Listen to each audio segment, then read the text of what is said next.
دانیہ قرآن academy. یہ قرآن وہ رستہ دکھاتا ہے جو سب سے سیدھا ہے، اور مومنوں کو جو نیک عمل کرتے ہیں بشارت دیتا ہے کہ ان کے لیے اجر عظیم ہے۔ نحمده ونصلي على رسوله الكريم اما بعد فاعوذ بالله من الشیطان الرجیم بسم اللہ الرحمن الرحیم۔ السلام علیکم ورحمۃ اللہ وبرکاتہ۔ امید ہے آپ سب خیریت سے ہوں گے، انشاءاللہ جہاں ہوں گے ایمان اور صحت کی نعمت سے مالا مال ہوں گے۔ ہاں جی، تو آغاز کرتے ہیں ہم اپنے آج کے سبق کا دعاؤں کے ساتھ۔ تو چلیے شروع کرتے ہیں۔ اللہم صلی علی سیدنا و مولانا محمد وعلی آل سیدنا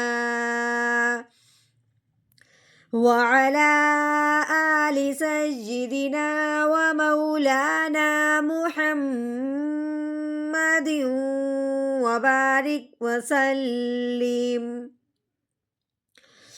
رب اشرح لی صدری ویسر لی امری واحلل عقدۃ من لسانی یفقہوا قولی۔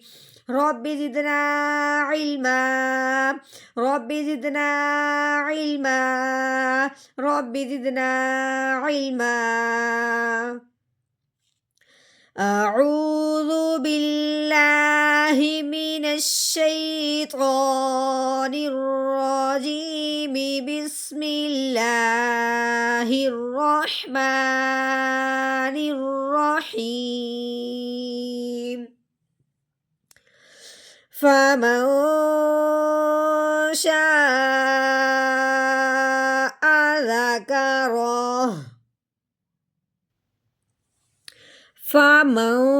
فا کے اوپر زبر لگی ہوئی ہے، فا زبر فا، میم کے اوپر زبر ہے، آگے نون ساکن ہے۔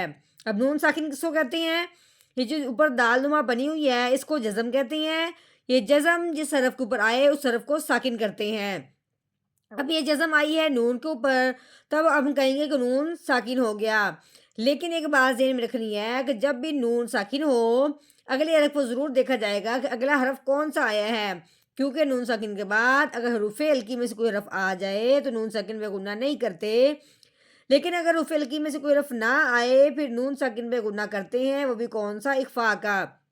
اب اس نون ساکن کے بعد آگے شین ہے، اب شین حروف ہلکی میں سے نہیں ہے، اس لیے اب ہم نے نون ساکن میں اخفاء کا غنہ کرنا ہے۔ تو کیسے پڑھیں گے؟ میم نون زبر مو، فا مو، یہ جو مو ہے یہ اخفاء کا غنہ ہے، یعنی کہ ہم نے ناک کے اندر اس کو چھپا دیا، فا مو۔ اب شین کے اوپر زبر لگی ہوئی ہے، آگے کیا ہے؟ الف۔ الف سے پہلے حرف پہ زبر آ جائے تو اسے ایک الف کے برابر لمبا کیا جاتا ہے، لیکن اب اس کے اوپر مد لگی ہوئی ہے، اب مد کی وجہ سے اس کو زیادہ لمبا کیا جائے گا، لیکن اس سے پہلے آگے دیکھیں کہ آگے کیا ہے؟ حمزہ۔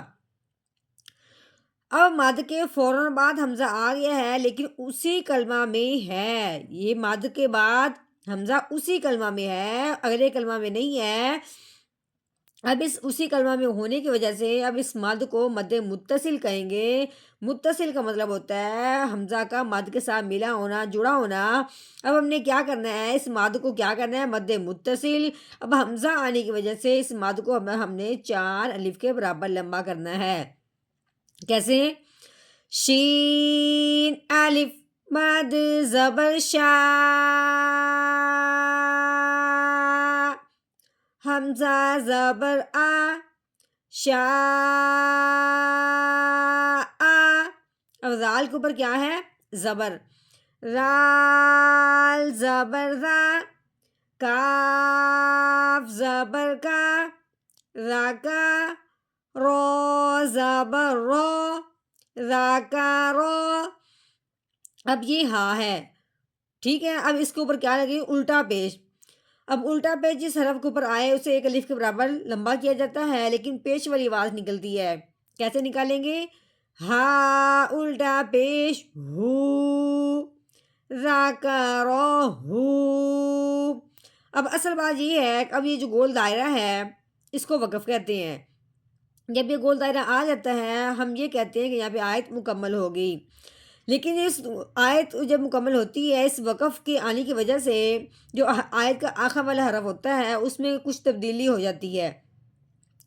جیسا کہ اب ہم اس گول ہاں ہے اس کے اوپر الٹا پیش لگا ہوا ہے، اب ہم نے وقف کی صورت میں اس کے کیا تبدیلی کرنی ہے؟ کرنا یہ ہے کہ اس کے اوپر یہ جو الٹا پیش ہے اس کو ہم نے گرا دینا ہے، ہٹا دینا ہے، پیچھے کیا رہ جائے گا؟ ہاں، یعنی کہ خالی ہاں، کوئی زبر کوئی زیر کوئی پیش نہیں۔ اگر زبر زیر پیش نہ ہو تو اس حرف کو ساکن کرتے ہیں، ٹھیک ہے، ساکن ہوا ہوتا ہے وہ حرف۔ اب ہم نے کیا کرنا ہے اس وقف کی وجہ سے اس ہاں کو ہم نے کیا کر دینا ہے؟ ساکن کی آواز نکالنی ہے، الٹا پیش گرا دینا ہے۔ جیسا کہ پہلے ہم نے پڑھا تھا را کا رو ہو، آگے وقف را کا روح، ہاں کی آواز نکلی ہے ساکن والی، را کا روح۔ اب ہم مکمل آیت کا جوڑ کرتے ہیں۔